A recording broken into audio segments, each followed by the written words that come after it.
Baru-baru ini di dunia maya, khususnya media sosial Facebook, sekelompok orang yang sebagiannya adalah paranormal dan juga penggiat gereja setan mencoba mengirimkan santet atau guna-guna kepada Presiden terpilih Donald Trump. Mantra yang diucapkan ini bertujuan agar Trump bisa lengser dari kursi kepresidenan negeri Paman Sam. Meskipun sedikit tidak masuk akal, ternyata banyak yang menginginkan agar guna-guna itu berhasil sehingga Trump tidak menjabat lagi. Memang banyak cara usaha atau percobaan yang bisa dilakukan seseorang untuk menyingkirkan rival atau orang yang tidak disukainya. Seorang pemimpin politik atau pemimpin negara bisa saja dilengserkan dari kekuasaannya dengan cara dikudeta, dikriminalisasi, atau yang lebih jahatnya adalah dengan menghilangkan nyawanya. Telah banyak contoh kasus pembunuhan dan percobaan pembunuhan yang dilakukan kepada pemimpin negara. Pemirsa, inilah kasus percobaan pembunuhan pemimpin negara versi On The Spot.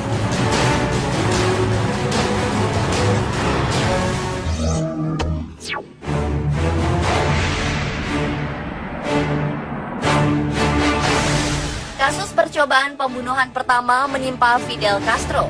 Beliau merupakan sosok yang sangat dihormati di Kuba.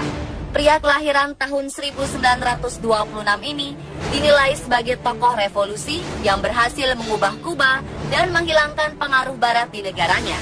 Tetapi ternyata selama masa kepemimpinannya, menurut mantan pengawalnya, ia harus menerima 638 kali percobaan pembunuhan. Berdasarkan pengakuan mantan diplomat Amerika Serikat di Havana, Wayne Smith, Dinas Intelijen Amerika Serikat CIA, dan para pelarian politik Kuba menghabiskan waktu hampir setengah abad berkomplot untuk membunuhnya. Upaya percobaan pembunuhan ini dengan cara menggunakan pil beracun, pena yang dilengkapi dengan jarum beracun, merekrut mantan kekasih Castro, Marita Lawrence, untuk dijadikan eksekutor pembunuhan. Menyimpan bahan peledak dalam jumlah besar di bawah podium tempat ia berpidato, penyemprotan aerosol yang mengandung jenis narkotika, dan masih banyak lagi cara lain. Hasilnya, segala usaha itu hampir sia-sia karena percobaan pembunuhannya selalu digagalkan oleh pengawalnya atau oleh sang presidennya sendiri.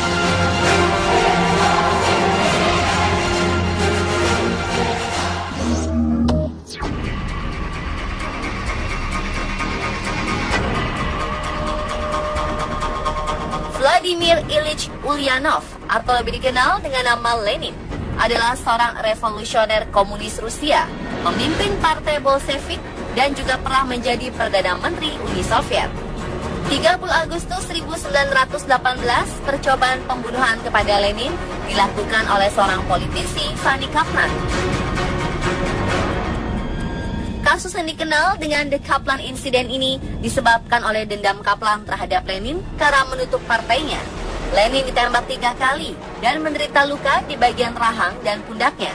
Namun usaha pembunuhan itu gagal karena Lenin selamat dan malah semakin membuat dirinya terkenal. Ia memanfaatkan isu penembakan sebagai alat untuk semakin menguatkan akarnya di politik Uni Soviet.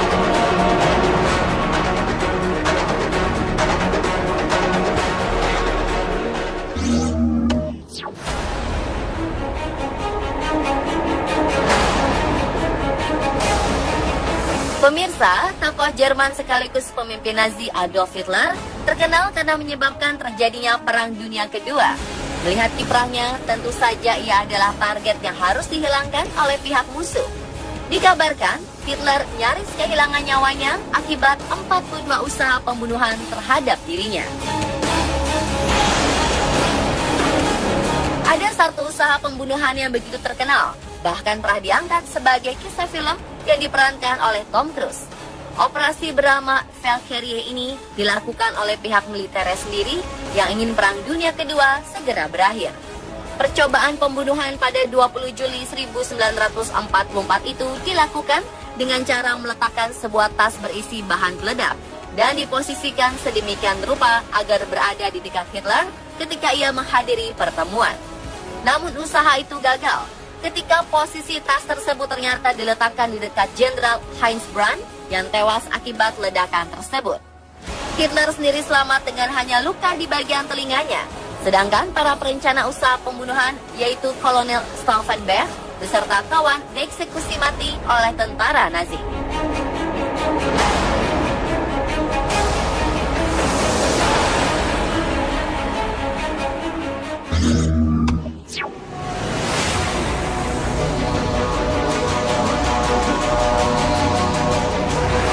Menjadi presiden untuk negara besar seperti Amerika Serikat tentunya bukan hal yang mudah. Ia bisa saja menjadi target pembunuhan dari berbagai pihak yang tidak menyukai kebijakannya, seperti Abraham Lincoln dan John F. Kennedy. Kedua tokoh ini menjadi korban pembunuhan karena ada sekelompok orang yang tidak menyukainya. Namun untuk percobaan pembunuhan kepada Ronald Reagan bisa disebut unik dan sangat aneh. Presiden Amerika Serikat ke-40 itu ditembak oleh seorang pria bernama John Hinckley Jr. pada 30 Maret 1981. Motif dari percobaan pembunuhan ini bukan karena ia membenci Reagan, melainkan Hinckley hanya ingin terkenal agar aktris favoritnya, yaitu Jodie Foster, dapat menyadari keberadaannya. Dan setelah berkali-kali berusaha mendapatkan perhatian dari Foster tapi gagal, Hinckley nekat menembak presiden kelahiran tahun 1911 itu.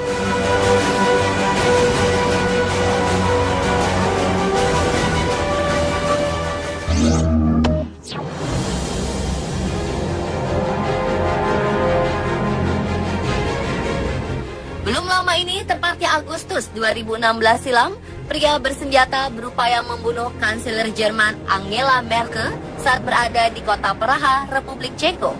Si pembunuh menaiki mobil warna hitam dan mencoba bergabung dalam konvoi rombongan Merkel.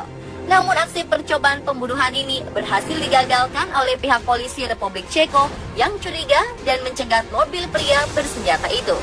Pria yang tak disebutkan namanya itu langsung ditahan oleh pihak berwajib. Menurut laporan, ternyata Merkel sudah diintai sejak dalam perjalanan dari bandara menuju kota Praha.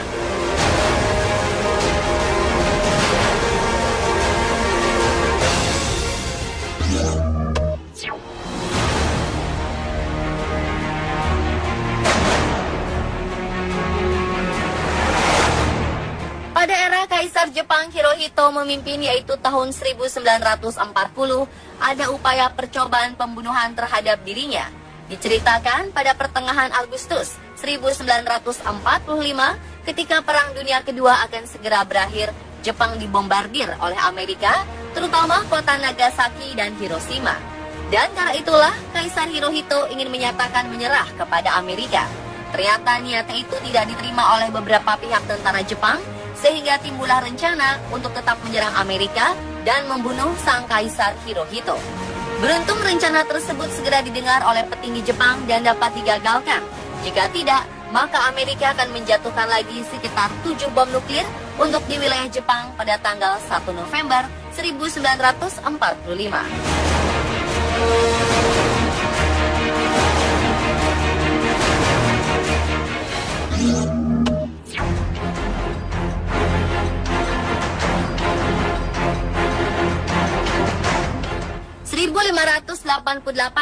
Inggris adalah negara yang miskin, sedangkan negara yang menyandang gelar adik kuasa di dataran Eropa pada masa itu adalah Spanyol. Negara Spanyol yang saat itu dipimpin oleh Raja Philip menginginkan anaknya menjadi raja di dataran Inggris, serta menginginkan agama Katolik disebar di pulau tersebut. Untuk memuluskan rencananya itu, Raja Philip berencana melakukan pembunuhan terhadap pemimpin Inggris, yaitu Ratu Elizabeth I. Spanyol mulai mengirimkan armada perangnya ke Inggris untuk membunuh sang ratu, lalu mengambil alih kerajaannya. Namun nasib tak dapat diubah. Pelayaran pasukan Spanyol harus berakhir di tengah lautan karena terampas badai dan cuaca buruk yang membuat seluruh awak dan pasukan tersebut tenggelam sebelum menyentuh daratan Inggris. Mungkin jika rencana pembunuhan Ratu Elizabeth I itu berhasil dilakukan, bisa saja negara bernama United Kingdom dan revolusi Amerika tidak akan terjadi.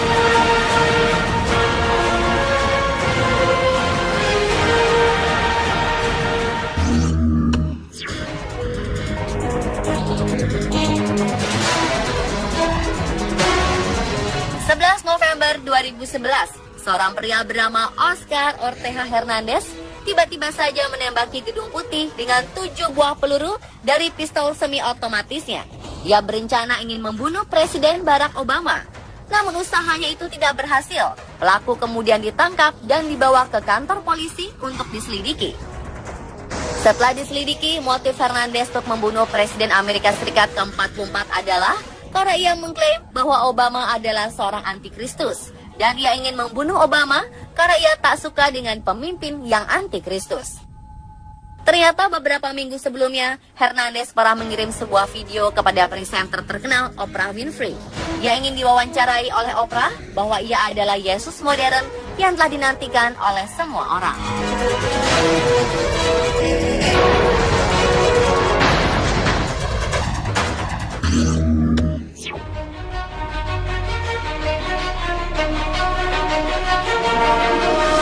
Yang terakhir adalah Insinyur Soekarno. Karena idealisme dan kepemimpinannya, sang proklamator sering menjadi target pembunuhan. Soekarno memastikan ada berapa kali percobaan pembunuhan terhadap Presiden Soekarno. Sang putri, Megawati Soekarno Putri, pernah menyebut angka 23 kali. Sedangkan mantan pengawal pribadinya, Sudarto dan Subroto, hanya mampu mengingat 7 kali upaya percobaan pembunuhan. Berbagai cara dilakukan pihak musuh untuk membunuh Soekarno, mulai ditembak oleh pistol dari jarak dekat, ditembak peluru mortar, ditembaki pesawat MiG-17 yang dipiloti Daniel Maukar, dihujani granat dan bom dari pesawat tempur, hingga dikepung kelompok anggota DITII. Dan kesemua usahanya itu selalu kandas, Bung Karno tetap selamat. Menghadapi percobaan pembunuhan terhadap dirinya, ternyata pria kelahiran 6 Juni 1901 ini tidak menjadi takut dan gentar. Ia selalu mengatakan bahwa mati hidup adalah kehendak Tuhan. Dan itulah pemirsa kasus percobaan pembunuhan pemimpin negara versi On The Spot.